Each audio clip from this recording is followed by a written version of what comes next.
crumble under that pressure. I do think so much of these matches really comes down to kind of who is in their own element. You know, are PVB going to be lifted up by the support of the crowd, or are they going to be overwhelmed by the pressure and expectations of their hometown fans? And the nature of course, these best of fives is just going to change completely as we now have a completely new team entering the mix in Team Liquid. And I imagine what we saw in the group stage in terms of pick ban trends is just not going to be very relevant. You now see Aurelia banned off, not something that saw a ton of attention. J4 as well. Tom Kench even taken away from the likes of Core JJ.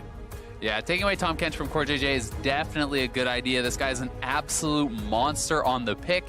He is almost never in the wrong place. He is always, you know, there to save Doublelift, to rotate to those side lanes, so I do think that makes a lot of sense. Morgana, not something that he has really played a lot at all this split, but certainly is another strong pick, and also has seen some play as far as mid lane. If you're trying to counter out some of those things, it could be kind of signifying that PVB wants to go for something that, you know, is difficult into Morgana along the lines of a Thresh, or even maybe some of the jungle champions like Sejuani, or things like Null's Lissandra, which can be quite powerful. And now we see the Akali ban as well, so a lot of power, a lot of solo lane picks. TL very clear on what they're attacking. For Phong Blue Buffalo, I think when you look at TL opposite you, you know Doublelift and Core JJ are going to be so strong. So taking some of those options away actually makes a lot of sense. Yeah, it definitely does. And I think for TL, it's about just banning out flex picks, right? It's about actually preventing them from going to these picks where you don't know where things are going, from confusing the draft, right? And I do think first pick Jace is probably what we're going to see. It's what TL did go to quite a bit throughout playoffs when it was open. It is a fairly safe blind pick top. And though people do not think of Impact as this kind of lane bully style player, throughout playoffs, all he played were carries. There was not a single tank game in that run. And once again, very important to make a statement here, to be dominant on the top side of the map. So many international fans kind of have questions about what Impact is going to look like on the stage up against other premier top laners. And Zeros, not necessarily the name that immediately comes to mind with the likes of Shy there, but definitely a contender for that top of the table list. For now, though, not going to respond to the Jace. Instead, we'll go with the Galio, Lock-In, and the Sylas to follow up. Sylas certainly can be flex pick there also. TL did kind of answer, you know, those bans. They did have those 2 flex pick bans, but another one on the table certainly was Sylas, and it's just so interesting to see how much respect PVB are showing over to Core JJ, the LCS MVP, triple bans on his support pool, then picking away the Galio very early on, trying to push him down. Lucian Braum, though, still available here for TL, and a very lane-dominant lane it is. It is someone that you can attack the Galio on, and this is definitively, I would say, the strongest bot lane in North America. So certainly PVB is going to be in tough. And I love this because it is 3 incredibly powerful early game picks. And Kane making good on that promise to a certain degree with supporting this team to be aggressive early if they want to. The Jace, the Lucian Braum, so much kill threat. The question now is, how do PVB respond to this? Locking in Kai'Sa for themselves feels like they're willing to take a bit more of a back foot on the bottom side. Yeah, definitely the case. Certainly will be you know, a strong scaling style of lane. This is something that we did see them actually show in play-ins. Big Cora was massive in the late game when he did get there on the Kai'Sa. Pallet certainly can play very well on the Galio and is very adept at actually assisting his side lanes in that. Now we are going to see PVB trying to focus on Smithy a bit, trying to stop him from being able to actually affect these lanes. And Skarner is most played by far in the North American playoffs, certainly very proficient on it. With Jarvan off the table, we could see something like Rek'Sai or even the Olaf targeted if they want to continue to push Smithy down in his champion pool. And I'm curious if the Gragas is going to be threatened at all inside of TL. Of course, Meliodas, notable differences when he's playing Jarvan and Gragas in terms of impact in the early game versus any other champion from what we saw. However, for now, it is the Hecarim, so just a lot of conventional power picks, limiting some of Zeros' options as well. And I think on the side of PvB, if you want Gragas, you're not going to ban it here because you have first pick in the second round, right? So the Rek'Sai ban, I think, makes a lot of sense. You ban that out, you either pick the Gragas or perhaps even the Olaf here if you want to try to have a bit of a takeaway from Smithy. Certainly Smithy does have a lot of other champions in his pool, played a lot of Lee Sin throughout the regular season, so there's tons of options still available for him, but PvB, very clear in both the first and second ban phase who they are targeting. They have a concerted kind of effort in mind to hold down one player. The Nocturne now banned away as well, so limiting some of the options from Meliodas, limiting some of those surprise kind of level 6 champions. Of course, if you've watched back historically in Vietnamese League of Legends, Nocturne, very special place in your heart probably. We've seen some insane Nocturne play. Yeah, and I think Nocturne, in particular, works very well alongside the Kai'Sa and the Galio. This is, multiple champions that can deliver in, together, right? The Nocturne ults in, Galio ults in, that procs Plasma, Kai'Sa dives in. So they are going to grab the Lee Sin here. Wouldn't be surprised to see TL just going for something along the lines of the Olaf. Because this is, a bit of a kind of shared champion pool style thing. Gragas certainly something that they could go for as well if they wanted a little bit of magic damage and playmaking.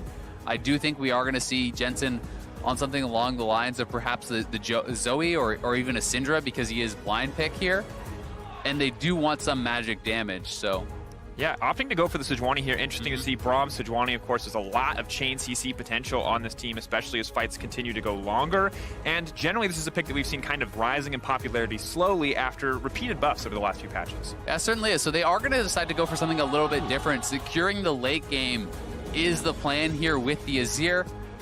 Jensen, though, they can counterpick him, and they have not really thrown too many bans to actually protect this Azir. Yes, there is the Akali and the Aurelia. Certainly, the Sylas could theoretically be mid, but there is the ability to go for something like a LeBlanc here for Null. That is what I would expect. Locked in. It is going to get locked in, and I think that makes a lot of sense. This is kind of throwing down the gauntlet here for Jensen. If you're going to pick an Azir blind, that is a very bold pick. Certainly something he can survive, but you have now kind of put a target on your head, right? You are saying, hey, I'm going to play this late game scaling champion. You're going up against Lee Sin, LeBlanc, some of the absolute best early game ganking and kind of pressure junglers, but that does say for TL, perhaps now Smithy has an obvious area of where he needs to defend. Smithy is very proficient at tracking enemy junglers, at trying to control vision and trying to control space on the map.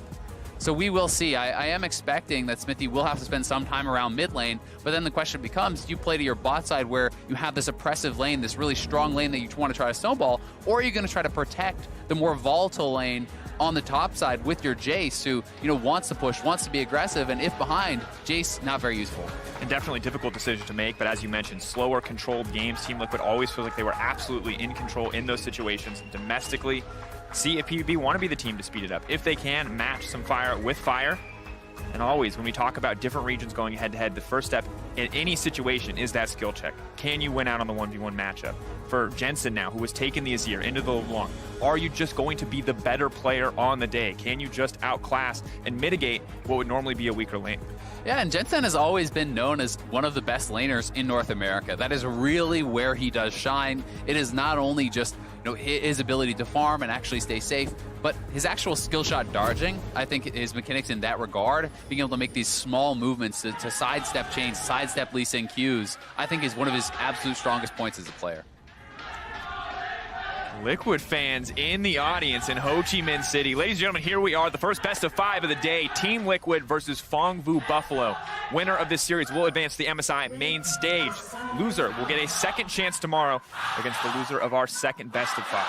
Now this is very smart from TL. When you feel that you are perhaps the stronger team, on paper they definitely are, you want to play a little bit defensive here at the level 1. They are not looking to get caught out in any sort of invade, so it is a 5-man stack by this brush here for TL, and now looking for a late invade to see if they can actually force anything. Of course, Braum level 1, absolutely terrifying. The sheer power of concussive blows and an extended trade level 1 is just too much for most teams to deal with, but they will back off. Null does spot them out. And we saw Zeros miss the abscond over the wall, so not going to be able to do anything too sneaky here on the level 1. Both sides kind of just going to retreat, but Impact and Jensen still moving up to the top side, ready to fight if they need to. Yeah, TL really trying to make sure that nothing crazy is going on whatsoever. They have early wards in both the pixel brushes of the rivers to kind of track where Meliodas is going to go as far as the scuttles. And they are just trying to give a lot of respect over to any potential level 1 pre-planned strategy that PVB could have. In this case, PVB didn't feel the need to actually do that.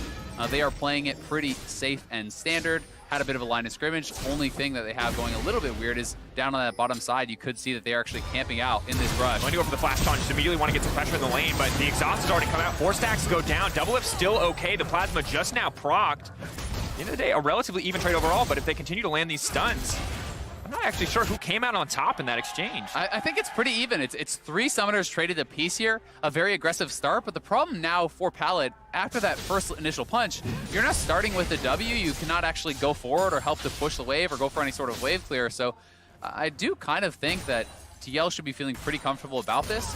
This likely will be drawing a lot of jungle pressure down to that bottom side, though.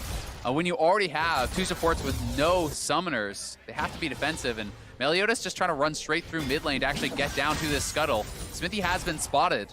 Smithy does manage to take it, however, and is now set up to defend the bottom side, of course. PVB still able to grab a fast level 2, so not off to too bad of a start, all things considered. And as you mentioned, now that Galio has an extra ability, things will get a bit easier overall. But Meliodas immediately going to invade here, seeing that his bot lane and mid lane have a bit of pressure, and will take away at least the big Raptor. I do really like the idea, though, from PVB, trying to put Doublelift and CoreJJ out of their comfort zone. There was a lot of bans thrown the way of CoreJJ, and now certainly, if the lane is going standard, if it is going all to expectation, Doublelift and CoreJJ should really be feeling comfortable. But, a little mix-up like that can get you kind of nervous, can get you perhaps wondering, what else may be coming? Is the Lee Sin going to be here? What is the follow-up to this plan? But as it does kind of get back into normalcy, I again do still favor Braum Lucian. An Impact doing very well in that trade, dodging out on the stun. Continuing to keep the pressure up on the top side, exactly what you want from your Jace, using that early game strength to make sure that Zeros is just kind of caught out and trapped under that tower. Always difficult to push a Sylas out of lane when he gets access to the wave, given the strength of that passive, but once he's under that tower, very easy to maintain. And you can see Impact going the Conqueror for those kind of extended trades. Doublelift trying to hold the wave here a little bit to deny some CS, but Big Koro looking like he just wants to head back to base early, and at the same time, you did see Jensen expending his mana, shoving out the wave, resetting that, and getting an early base off, which is always going to be, a pretty nice position to be in when neither mid laner does have the teleport. And now Jensen has to be a little bit careful here. Very close to that tower, should be able to walk away quite comfortably, but Null's still going to go in, still going to threaten. Can get the Electrocute proc off, but not a lot else. And speaking of the mid lane, we've seen Lethal Tempo is here, coming in from G4 in Group B. Now Jensen's opted for the Electrocute. Why do you think this choice has come out? This is much more about the short trades, right? When you're fighting against the LeBlanc, you don't have the luxury of poking them and then getting your Lethal Tempo going, getting this long extended trade. This is purely more for the laning. When LeBlanc dives in onto Azir, you can get a QE auto off. That is going to proc your Electrocute right there. You have the shield from your E if you do connect. So it's about winning these short trades and being able to maintain some sort of lane pressure. And for now, Jensen very much going even. As Null backs off, Jensen will actually have an XP advantage for now. See how that changes once LeBlanc approaches the level 6. And even in the bot lane, the early aggressive play for Pallet and Big Koro won them to level 2, but Lucian and Braum feeling a lot more comfortable with a few levels under their belt.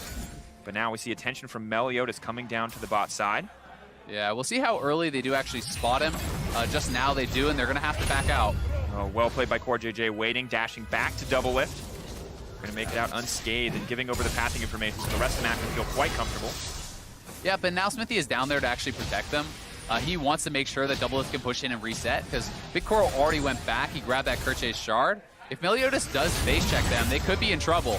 Double taunt is going to come through. Meliodas needs to make it into the play. Can't just be forced into the 1v1 with Smithy. The stun is already there when he does try to leap in. Smithy just needs to reactivate it. Going forward, the side step is there. CoreJJ fast forward from Meliodas. He's going to get one back. Now he needs to make it out to safety.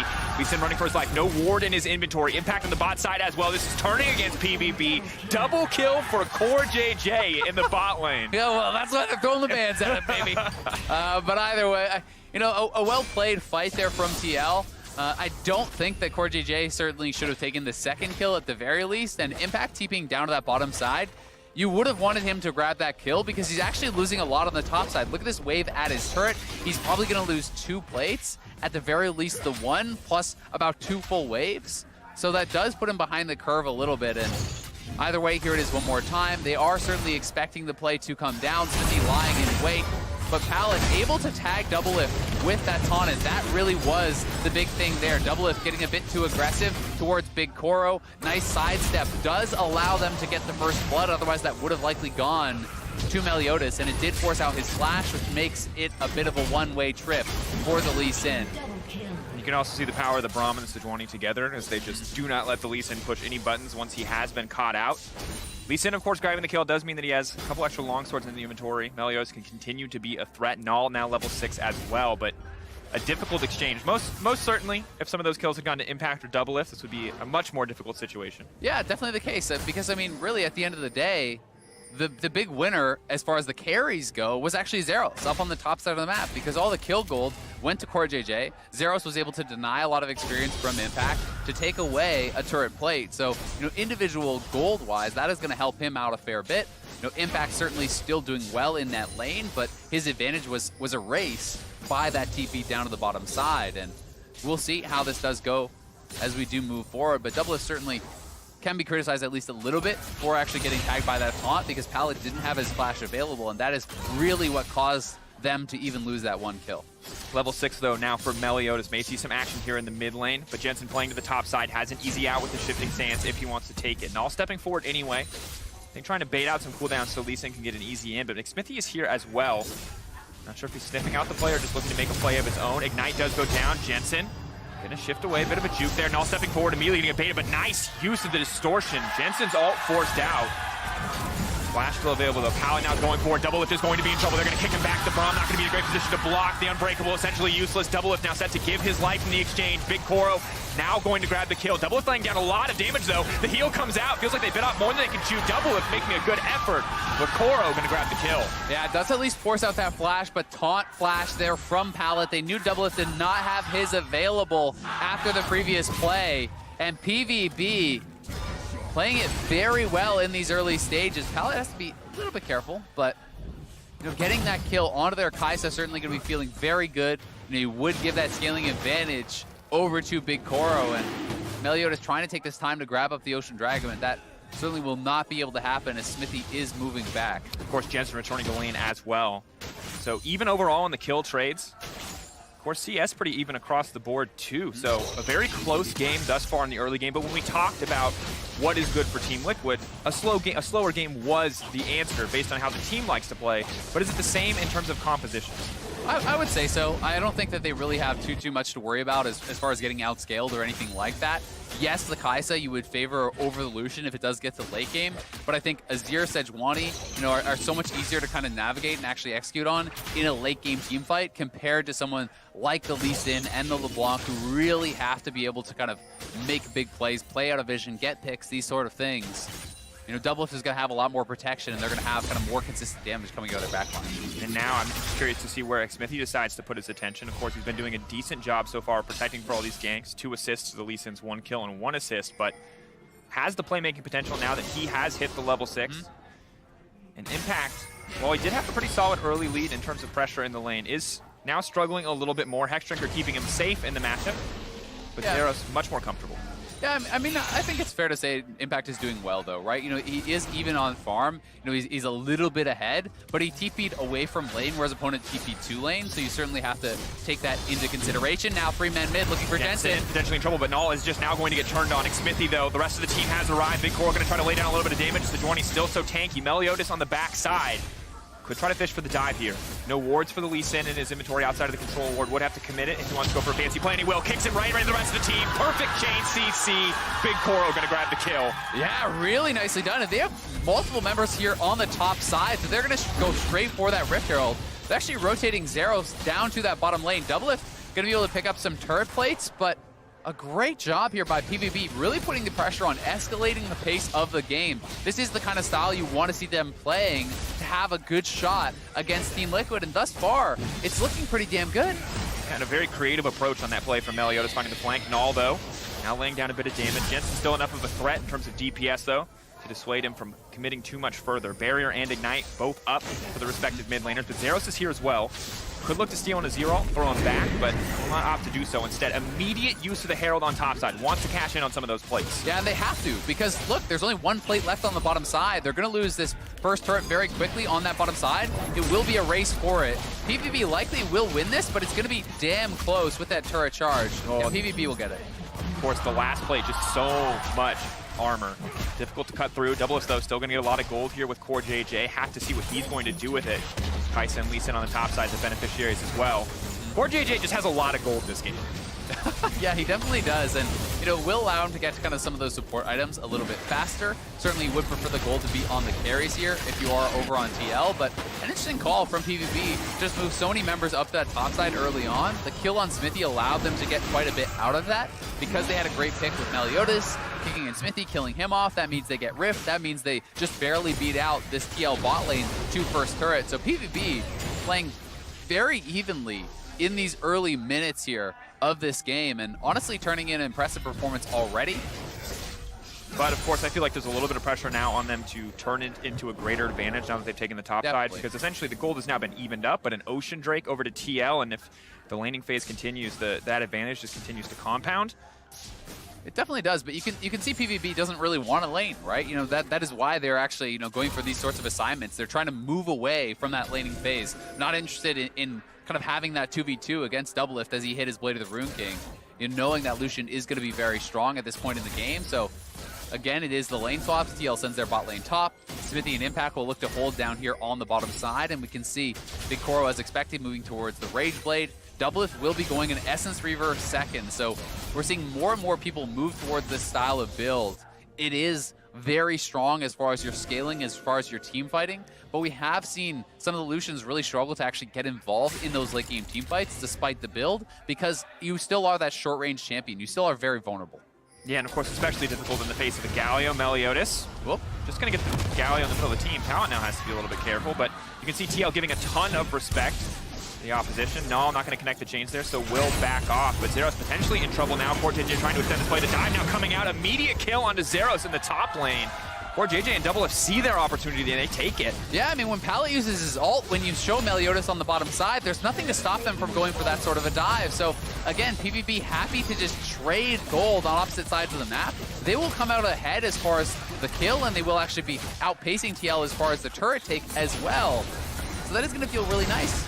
Ooh, going in now, trying to extend it. Beautiful use of the knock there. Impact now retreating under the tower. Meliodas still alive. Impact taken down. The tower will now fall as well. Going to be responded to on the top side from Team Liquid. Null trying to find an opportunity, trying to find a pick here. Jensen waiting over the wall, though. Can look to go in. May just want to retreat. Pallet on the backside. Will have the taunt available. Is running into the midst of the team. Smithy has now been caught out. Null trying to find the kill. A beautiful wall to buy a bit of time. But Smithy needs to run for his life. Will go down to Pallet. PVB is just playing this game fantastically well.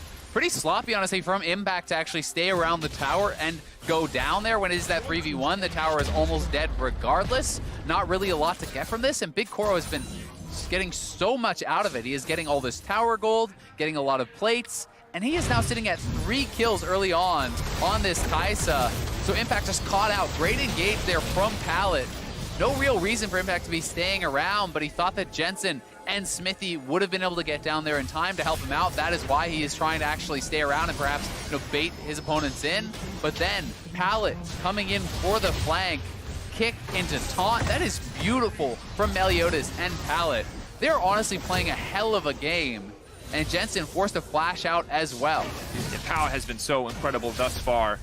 And you can see both AD carries actually the beneficiaries of so much gold. For Doublelift, it hasn't been a lot of kills. You know, poor JJ took some of those away, but has taken pretty much every tower plate that the team can take. On the opposite side of Big Koro, so many kills, so much gold going to his pockets. 2 items 15 minutes into the game. Yeah, I mean, both these ADs are significantly ahead of the curve. When you look across the board, they're both basically even in gold, around 2K ahead of the top laners, you know, a little bit less than that of the mid laners. These guys are certainly in a very, very good position, but if you turn nameplates off, which would you rather have? Would you rather have the Kai'Sa on 2 items or the Lucian? I think almost everyone would say they would prefer the Kai'Sa at this point in the game to have gotten through those early stages and not really been punished by the Lucian.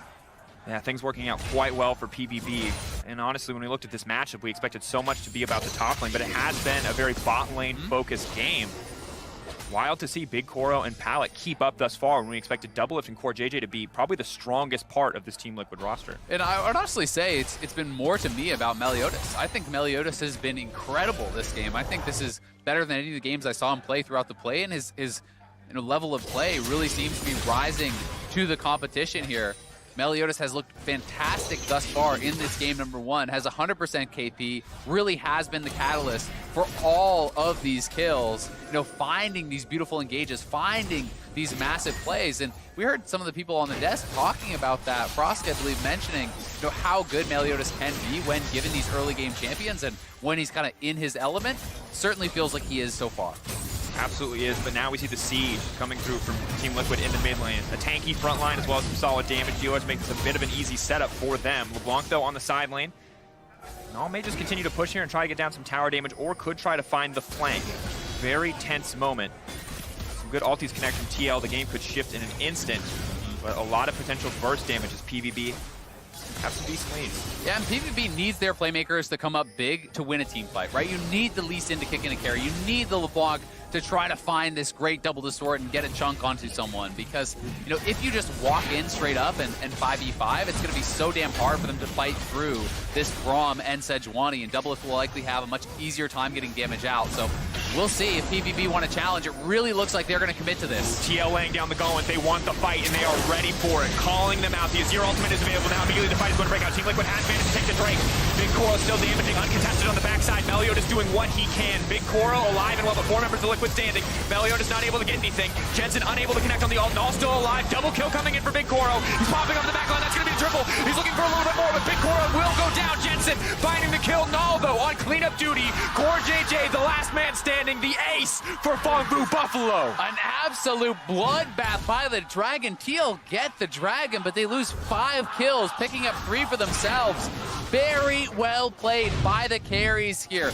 Yes, some early members do go down. You'll see Zeros, though, stealing the Azir ultimate, you know, being able to get into the middle of the team, you know, throwing down, you know, the ultimate after Jensen's does come out. The Galio ultimate going down, zoning out, creating some of the kind of zone of control for them. And then Meliodas, Null, and Big Koro staying around. Big Koro able to flash out, avoiding the Shurima shuffle there from Jensen, then ulting back in as Meliodas had gone forward, getting Doublelift low and being able to finish him off. This was such a well-played fight from the Phong Buffalo, deserving of so much credit after that team fight.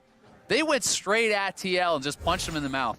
And it feels like the second TL were split up. The second their front line wasn't in front of their carries, things got so incredibly difficult to play out. And while we were kind of expecting Lee Sin to be the playmaker there, Zeros, despite the low damage numbers, splitting up the team fight. The fall from the Galio was incredible. And now for TL, it feels like things are not going the way they expected. Double said, hey, I don't want to be disrespectful. I feel like it will be a 3-0. I feel like we're on another level. And here in Game 1, PvB are definitely fighting toe-to-toe. Yeah, they certainly are. I mean, this is a hotly contested game. The gold lead, you know, just does not secure the game by any means for Phong Buffalo. Certainly there is still the concern of, as the game gets later and later, as these members get tankier and the Azir damage ramps up, can you actually continually repeat those fights? They may be able to, but they're in a great position already in this game number 1, and certainly going blow for blow with Team Liquid, who is, again, grouping up. They're going to move towards this 4-1 strategy that they use a lot in the LCS with the Jace. They use the Jace more for this pressure in the side lane and less, you know, for actually the lane dominance oftentimes. They really do like to spread the map to draw people to impact. And I do believe that if you have Jace keeping Sylas in the side lane, the 4v4 for TL just gets stronger. And things are looking good. They've managed to break down the mid lane tower before Phong Buffalo have been able to find that opportunity, using very powerful wave clear in the form of the Azir just to stop any side lane action. So while Phong Buffalo definitely came out on top in the fight, it seems like right now sieging and pressuring is in the favor of Team Liquid. Yeah, it definitely feels that way. The redemption now has come in for JJ, which is going to help. You know, I do think that the burst requirement for PvB is fairly high to win out on these fights. You got to knock people down. Wouldn't be surprised to see Jensen getting a second item Banshees. Would not be surprised to see Doublelift working towards the Phantom Dancer. These sorts of items to try to extend the fight, to try to make it more difficult for PvB, which just, again, puts more onus on the playmaking of these carries on the side of PvB. And thus far, they have really been able to step up to the table and been equal to the task. And the stakes only continue to raise, as you're saying. It only gets harder and harder to navigate a Sejuani Braum team fight, as well as Jensen, who will continue to become a greater and greater damage threat. 2 items now. On the Azir, a good spot to be 20 minutes into the game, and double Ocean too, so sustaining threat continuously can look to siege up. For now, it's a 1-3-1 as Jensen catches the side wave. Null and the rest of PvB may just look to make a play here. Have Sejuani all. Could try to force a dive. Jensen not too nearby. Jace, though, has the TP available, can make his way into the fight if they want to kick things off. Yeah, I mean, it is 5 members of PvB, and remember, we are post 20 minutes, so mistakes now are punished much more heavily. You can see the assistance pings over onto Jensen. Null wanted to look for the Azir, but Jensen did back off soon enough, and now the side lanes will have to be answered. Impact pushing out again. They are going to have Jensen on his Azir, moving back to group up with the team and moving back into this 4-1 style. That really is going to be what they kind of spend most of their time in as far as this game goes, I do believe. You will have Azir answering side waves, but not pushing past the river. That is not really what the Azir's job is, and you're too easily picked off if you're far out. Yeah, Team Liquid just looking incredibly comfortable at this point. Taking complete control of the bottom side of the map. Good vision now laid down. Of course, PVB have a lot of defensive vision on the top side, but so many wards are there for TL that they can't realistically threaten the Baron with what they have now. And the game's slowing down by a decent amount. It certainly has, and it may come down to this next Dragon when we're waiting for that team fight, right? Next Dragon is in 15 seconds. The vision has not really been set up heavily around that area for either side. But we saw both teams opting into that team fight last time around. You do have to be careful of your opponents rushing towards the Baron if you do commit too heavily to that Dragon, but Impact in the area, they could even have him just kind of solo starting it up. He has dropped his pink over there, and I think TL want to establish control, move towards the neutral objectives, and kind of continue that march forward. But as you can see, PVB is already flocking down here. Anytime TL groups, they're like, great, that means we can 5v5. That means we can fight. The PvE phase has ended, Azael. The PvP phase begins. Dragon PvB up phase. and available. Potentially the PvP phase. Of course, winning a team fight, as you mentioned, Baron is up. Both teams potentially able to take it if they can get out of this fight unscathed enough. So hugely critical fight as we move further into the game. Null finding a bit of flanking damage, but only able to hit Xmithy. Definitely not the target he wants to hit. Poking like that is going to be pretty useless against the double Oceans. Getting lower and lower. Xmithy going to try to go for it. Meliodas has secured the steal, but has put the rest of PvB in a bit of a difficult position. They're now trying to find the retreat. Null into the backside, but Double Lift unafraid. Dashes forward into LeBlanc, ready to return fire. Pallet now retreating. Rest of the team trying to back off. Acceleration gate is there. Null trying to lay down a bit of damage, but he's caught on the wrong side of the wall. The entire team collapsing. They smell blood in the water. Pallet is next. Team Liquid grabbing two on the backside of that Dragon fight. May just run right to the Baron. Yeah, I think they will. They still have a lot of their cooldowns to actually try to turn for a potential fight. The Shurima Shuffle Flash ultimate is available for Jensen, so TL will try to make Phong Vu respond to them. Meliodas did have a great smite on the Dragon, and they secured it, but Baron is the big prize here. CoreJJ will look to zone. Remember, Meliodas does have his own flash and smite, so they have to keep this Lee Sin out. Definitely have to be careful here. Meliodas, high-pressure scenario. If they go for the contest, they could risk everything. They'll be losing the jungler here, but TL is just going to grab the Baron uncontested. Meliodas now in trouble as CoreJJ runs forward into enemy territory. Team Liquid grabbing the Baron. Huge shift in power on the back of that play. Yeah, that is enormous, and it's going to really help them in this 1-4 style of play that they are looking for here. Here is the Dragon fight one more time. Meliodas, Q smite, beautifully done. Fails that. But Zeros is pushed out immediately because the Sejuani hit that ultimate. You can see, look at the team collapsing back instantly when Null is threatening Double Lift. That is the call. They are staying together. They are keeping Double Lift in the back line. Null goes in. Redemption comes down, and Pallet wants to look for a potential flash taunt over, but the ward over by Impact spots him out, pushes him out, and the team collapses on their opponents, punishing Null, punishing Pallet for these steps forward. Now TL definitely set up to take control here. And you can see Phong Vu Buffalo, knowing that they're behind, they're fishing for an opportunity. They're willing to get that mid lane tier 2 if they can find a pick onto Impact. Will reduce the pressure coming out from this Baron buff. 2.5 minutes, Team Liquid will have absolute control. They're going to break down this tier 2 mid lane tower. Imagine they'll try to do the same. Could look to continue to siege mid lane. There is not a lot of wave clear on the side of PVB. LeBlanc, as well as the Kai'Sa, very short range when it comes to contesting a lot of these retreats. And very dangerous wave clear. If you want to distort in, you can potentially get ulted by the Sejuani and take it down. So again, it's about the playmaking, and Zeros has stolen the Sejuani ult, but TL will turtle around this Azir turret and buy time for Impact because he is already on the tier 2. He is looking to knock that down, and PVB are spotted out by the blue ward. Impact will back off and play this slowly. He's trying to grind them out. He's not looking for kills. And the 4-1 from Team Liquid just flawless thus far. Not overextending, but Pallet may have found the engage. Big Koro now throwing out tons of damage. Jensen will just barely make it out, but Big Koro is going to fish for that kill. Poor JJ now on the retreat. Galley's going to find his way into the back line. The stun comes in. The stolen Sejuani all turning the fight. The double for Big Koro now wants to continue, but Impact does so much damage on the front line. The taunt comes out to save the day, but it is not enough. The shutdown coming through. Double Lift looking to clean up Null. Throwing out the clone, buying a bit of time, backing off, double kill coming through, but Double Lift needs to make it out over the wall. Meliodas coming in to threaten. It's a scrappy fight, but Team Liquid with the pressure in the mid lane coming out on top. Yeah, Impact comes over, does help to clean that up, but it was a great initial engage there from Pallet, knocking down Jensen so quickly. Jensen not able to survive, and Big Koro able to ult in, finish him off. That allowed PVB to commit forward to that fight in the 5v4. They knew they needed to engage They were able to make it happen, but it does end up being TL with the extra kill, TL with the inhibitor tower and the inhibitor, as Impact is going to collapse. Let's watch this one more time. Team Liquid getting corralled in very effectively by Null and Meliodas. They're 2 stacked up, pushing forward. The flash taunt comes in. Look at Jensen getting so low. The redemption coming through. Does not have barrier up. Gets knocked down by the ult to follow from Big Koro. But then, as Impact comes over, look at this damage. The shock blast lands onto Big Koro. A turret shot comes through from the Azir tower there. And Impact, no hesitation, flashing forward, knocks down Big Koro, which means there's not much left in the PVB squad. But still a great engage from Pallet, and credit where it is due. I mean, absolutely a game of inches. You saw the supercharger run forward for Big Koro there. Was feeling himself, thought he could turn the fight, but it turns against him. Well played by Team Liquid. They break the mid lane inhibitor. 4 minutes now, where they're going to be in a severe advantage state. And honestly, this tier 2 feels pretty uncontestable. Still have a tiny bit of Baron buff left for this wave, but it is just now falling off. Yeah. I think we're going to see TL try to pressure this, but probably retreat again back to the Dragon. The neutral objectives have very clearly been their focus, and you know, they have Jace right now kind of escorting this wave in. As members of PvB have to respond to that mid lane, TL will threaten the flank with Smithy, move in to cut off any potential turret defense, and they will be able to grab this. So very clean play from them around the map.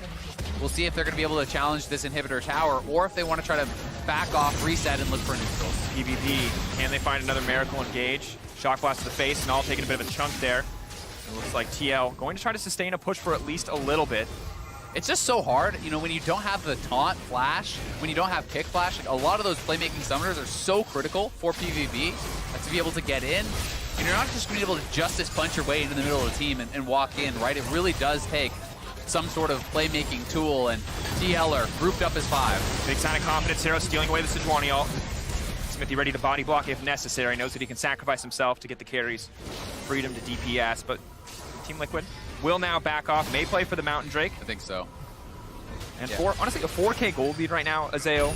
And when PvB were, you know, upping the tempo, speeding up the pace of the game, winning that first Dragon fight, it's impressive how TL were able to take a step back and slow down the game and not get caught up in it, not get wrapped up in it, not expose themselves to picks on the side lane as well. They've slowed down very well, and you can see it's benefiting them a ton. Yeah, it really is, right? And as more and more of these items come through, it just gets harder and harder, because not only is there the PD, we had seen that the QSS was picked up for that previous fight when Doublelift gets top flash, the QSS is out. You know, these are things that are just going to make it harder and harder to actually knock them down, and there's more protection coming through in the form of the Locket, likely a Knight's Vow being built up by Doublelift, perhaps a Night Vow coming through from Smithy as well for Jensen and Doublelift to both have one, so they're trying to really make sure that they do protect these carries. And Doublelift will be soloing down that Dragon.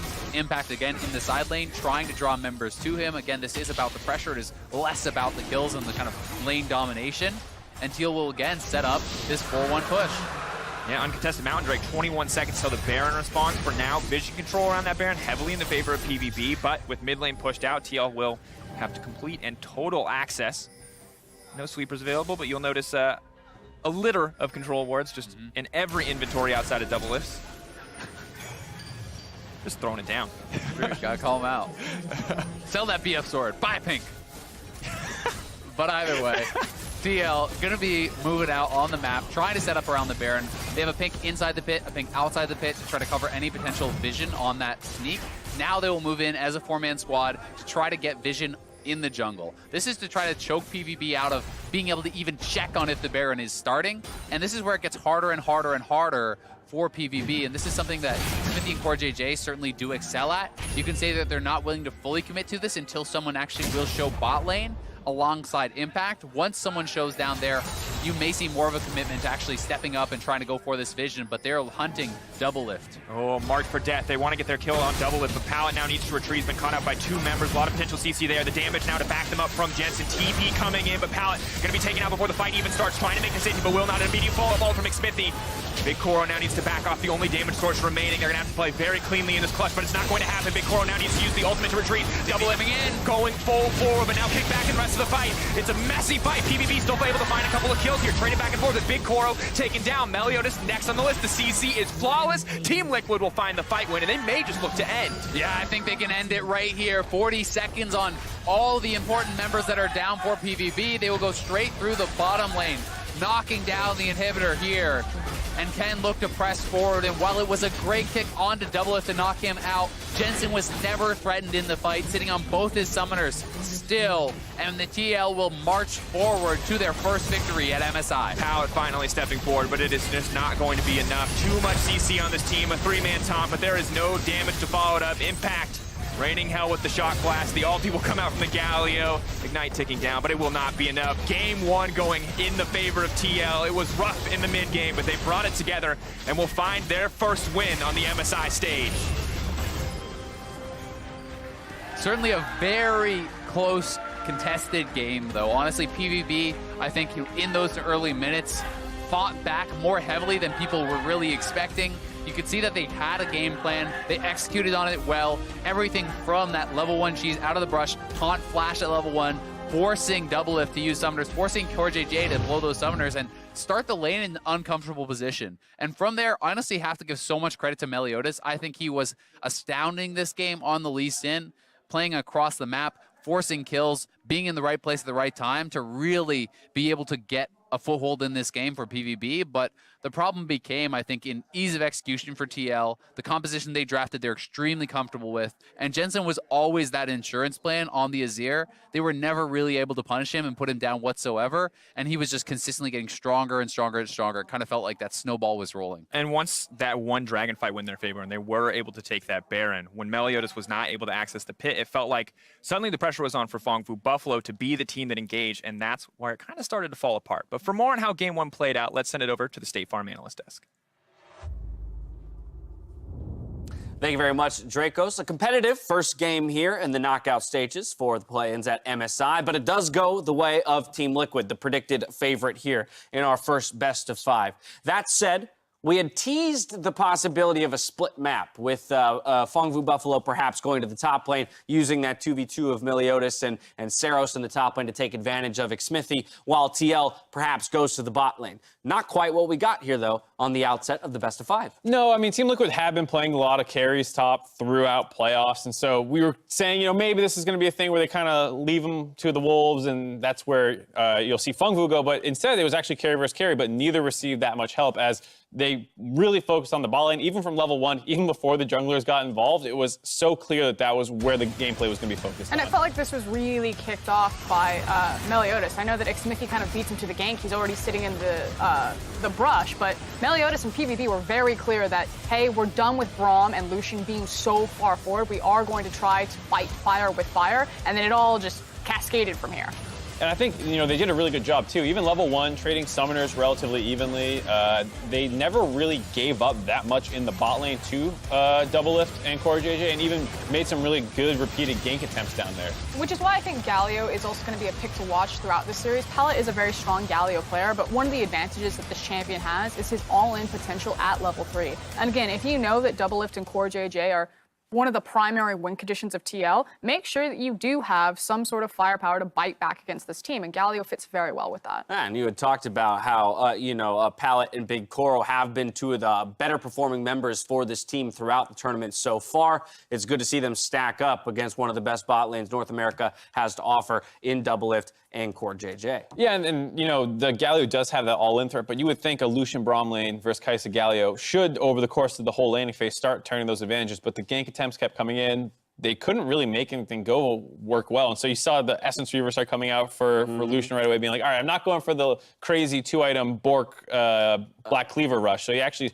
started to focus more on team fighting because it became very apparent that Team Liquid was not going to bully themselves through a weaker opponent. Yeah, I really like some of the pivots on itemization. We were talking about the defensive itemization for Jace in the top lane, the fact that he completed his Hex Drinker before completing his Black Cleaver, and it made sense, but ultimately it meant that Jace was going to miss that big power window when a Lucian would have 2 items, that Jace wouldn't have a completed item. So Impact felt like he kind of timed himself out of that game for a long time. But with Azir as the late game insurance policy, it didn't really matter. But kind of to extend that thought, I think Azir also works really well against the Phong Buffaloes because this is a team that's constantly flying at you. And when you have champions like Braum and like Azir, that's all they want. They want you to dive into them so they can just run amok and make a mess of things. Right, control that space, keep people away from those carries that you need to keep alive. Now, we talked about how there was no split map in the sense of junglers focusing lanes during lane phase, but there was a split map in the sense that Phong Buffalo said, hey, we'll give you the bot lane. We're going top to take that.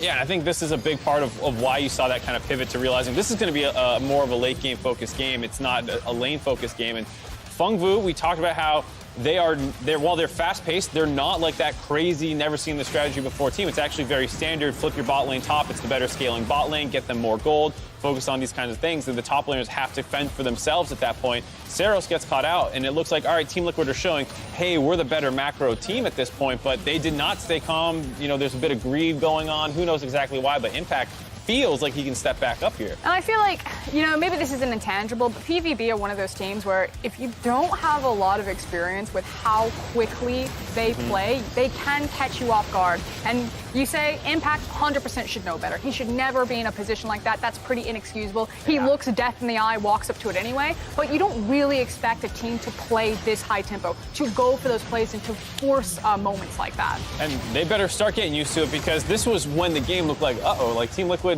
not really have the better scaling comp. Yeah, you have the Azir, but they have a Kai'Sa, and she was getting a lot of kills. She's getting a lot of gold from the Rift Herald top and all those things. And suddenly it's like, well, can we even actually take team fights against this team? Right, essentially 2 turrets pre-14 minutes just went the way of Kai'Sa, as well as a couple kills picked up. So she's got a lot of gold in her pocket, enough to essentially rival the Lucian in terms of damage output in this very fight. Yeah, and which is why situations like this, I'm like, oh, you know, if Xmithie doesn't really nail these team fights with the ultimate, I think that this is actually just a bad time for TL to fight. We already talked about how, you know, Impact had to prioritize his defensive itemization, so he's not putting out any damage right now. And for a second, it does look good for TL. Xmithie did hit the ultimate, but at this point, like, they just didn't have the item advantage. This could have ended up much worse. Yes, Big Coral got some kills, but I just think that was, frankly, a really poor situation over an ocean of all things for TL to even attempt. Yeah, I mean, with their comp at 18 minutes, they should be slamming that fight, and it ends up actually going the other team's favor. Luckily for them, there's a huge mistake in the following Dragon fight that comes in from all on the LeBlanc. Like, okay, they lost it. They're clearly in retreat mode.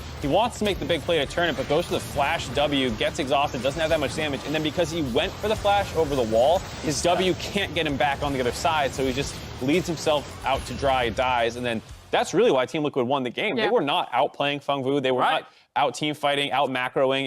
There was a single mistake by the enemy team's mid laner. Great, you punish it, and Team Liquid domestically did win a lot of games like this, but you want to see more out of them. Even till that point, then you get a nice little pick, almost gifted by the opposing team. From there, it's an easy Baron take. And as we know with Team Liquid, with that lead, with that control, they can absolutely close out the game. A small note, as we look towards Game 2, PVB with side choice has gone to blue. So we will see them swap. Any thoughts real quick before we move ahead to that second match? I mean, I don't think many picks in the draft will change. I think both teams kind of got exactly what they wanted to. I guess I'm a little bit higher on TL. I get what you guys are saying, that it felt like it should have been cleaner, that it should have felt better, but I think for the adjustments that they made mid-game, like the fact that he goes for the Essence Reaver instead of going for the automatic 2-item power spike on Lucian, because it's like, you know, our early game didn't go as well as planned, might as well try to scale alongside. The fact that Jensen was just like, this is fine, guys, I've got it. I think even though it looked like they lost control, they were probably still very confident in that series. Yeah, I mean, there's a lot of things that they can do in draft to be like, okay, so we can't just out-muscle them. We're not so much better mechanically that we can just pick whatever and dominate lanes. And so you can say, all right, not quite Lucian Braum, let's go something a little bit more scaling focused. And suddenly, like, that kind of concern disappears. And I think, you know, Team Liquid is the much stronger team, and you don't need to go on some, like, let's style on these kids approach. One of the picks, and someone that I do want to see more out of, though, is actually on the other side, PVB's Zeros. We have such high expectations for him. I feel like I didn't really feel him in that Sylas matchup. I think it felt like to me that the Jace was actually a denial. Yes, it has high priority on it globally, but it also is a big power pick for PVB. So I wonder if maybe with blue side, they put priority there and really start to get this guy off. I mean, this is what's nice about the best of 5 setting for a team like Phong Vu Buffalo is like, yeah, they went bot lane and they did a good job controlling Doublelift, but they could easily have spent more time in the top lane holding the Jace down, who, you know, spent his TP for not really getting anything in return. Maybe you start punishing the Jace more and more. He built an early Hex Drinker, doesn't do anything against Lee Sin. And so I think there are opportunities for Fengvu to flip their playstyle more top lane focus and try and go through Seros a little more. That's the thing that speaks to me, that even in a loss, I think that Fengvu just proved to us and the world that they actually can either make the choice to stack up and play TL style, and they'll play them close, or they still have the option to go back to the top lane. We'll see what they do with blue side. Game one lost my lips there for a moment, went the way of Team Liquid. We'll see if PVB can strike back in game two after this.